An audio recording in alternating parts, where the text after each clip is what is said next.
I'll never forget the sound of her laughter, light, almost musical, coming from the kitchen that night.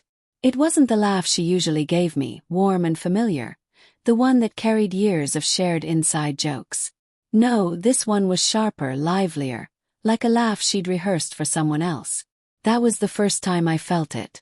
That cold, gnawing suspicion. Emily had been working late for weeks, often coming home drained, claiming endless meetings and tight deadlines. At first I believed her. Why wouldn't I? She was my wife, the woman I trusted with every vulnerable part of myself.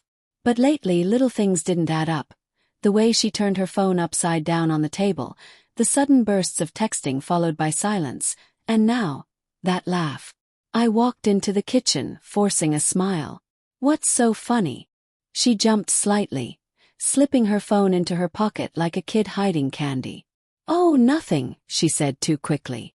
Just a meme from a coworker. Coworker. That word stuck with me. The doubt. Over the next few days, doubt grew like a thorn in my chest. She came home late again on Wednesday. I was waiting in the living room when she walked in, cheeks flushed, hair slightly messy like the wind had played with it. Long day? I asked, my voice casual, though my hands clenched around the armrest. Yeah, she exhaled, kicking off her heels. Meetings dragged forever. I'm exhausted. She kissed my forehead and went straight to the shower. But when I checked her car later, the passenger seat was reclined, and there was an empty coffee cup in the holder, one from a cafe she'd never taken me to. My chest tightened. Someone had been there. I tried to talk myself down. Maybe she carpooled. Maybe she grabbed a drink with coworkers. Maybe I was overthinking. But I wasn't. The confirmation. It happened on a Friday. Emily had claimed she'd be working late again, preparing for a big presentation with her team. Something in me snapped that night. Instead of waiting at home, I drove to her office building. I parked across the street, watching the glow of lights on the 5th floor where she worked. Hours passed. Midnight crept in. And then I saw her. Not alone. She walked out of the building with him, Mark. I recognized him from the company Christmas party, the coworker she'd introduced with a casual, "Oh, that's just Mark from accounting." Just Mark. They didn't look like coworkers now. His hand brushed against hers, and she didn't pull away. They laughed, leaning close, faces illuminated by the street lamp. Then he opened her car door for her, and before she got in, he kissed her. Not a peck. Not a quick mistake. A long practiced kiss. I felt my entire world collapse in that single moment. My stomach churned, my throat burned. I wanted to storm across the street, drag him away from her, scream until my voice broke. But instead I sat frozen in the driver's seat, hands trembling on the wheel. She had chosen him. The confrontation. When she finally came home, it was past 1 a.m. She tried to sneak in quietly, but I was sitting in the dark living room, waiting. "Emily," I said. She froze, eyes widening. "You scared me. Why are you sitting in the dark? Where were you?" My voice was calm, too calm. "I told you, I was working late." She wouldn't meet my eyes. I leaned forward, my chest heavy with rage and heartbreak. "I saw you, Emily. With him. Don't lie to me." Her lips parted, her face draining of color. She didn't answer immediately, and that silence was louder than any confession. Finally she whispered, "It's not what you think." I laughed bitterly. "Not what I think. I watched you kiss him." Her knees buckled slightly, and she sat on the edge of the couch, staring at the floor. "I didn't mean for it to happen," she muttered. My hand shook. "You didn't mean for it to happen. You've been sneaking around for weeks. Do you know what that does to me? To us." Tears welled in her eyes, but they didn't soften me. "Not this time." "I'm sorry," she whispered. "I was lonely. You've been so focused on work, on paying bills, on everything." Mark just listened. He made me feel alive again. Those words stabbed me deeper than the betrayal itself. Alive again. So what was I?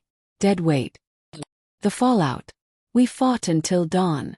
Words flew like knives. She begged me to understand, to see it as a mistake, but how could I?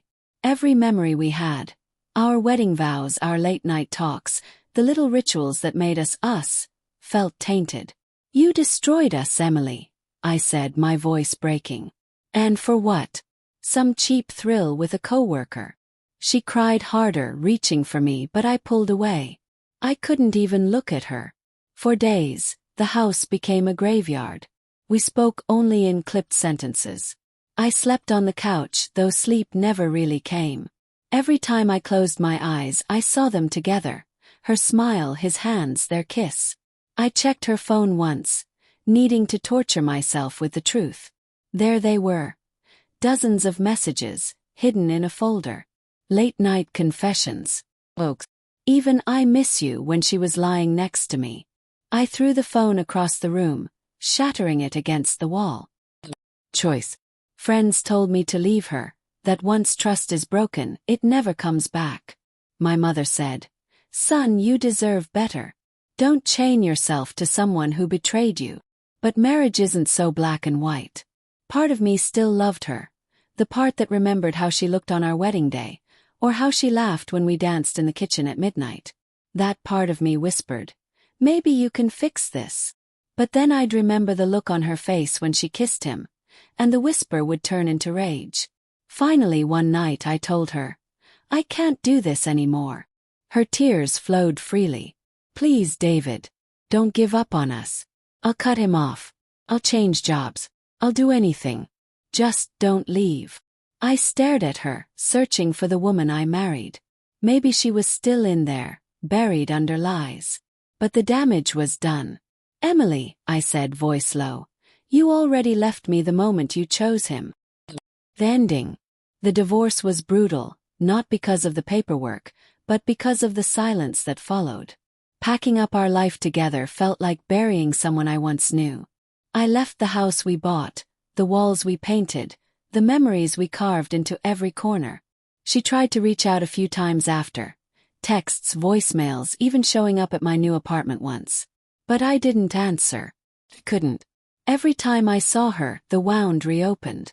Months later I heard she'd quit her job, cut ties with him.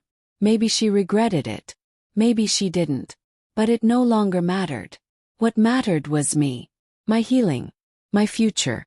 And yet, on quiet nights when the house feels too big and the bed too cold, I still hear her laugh. The one that wasn't meant for me.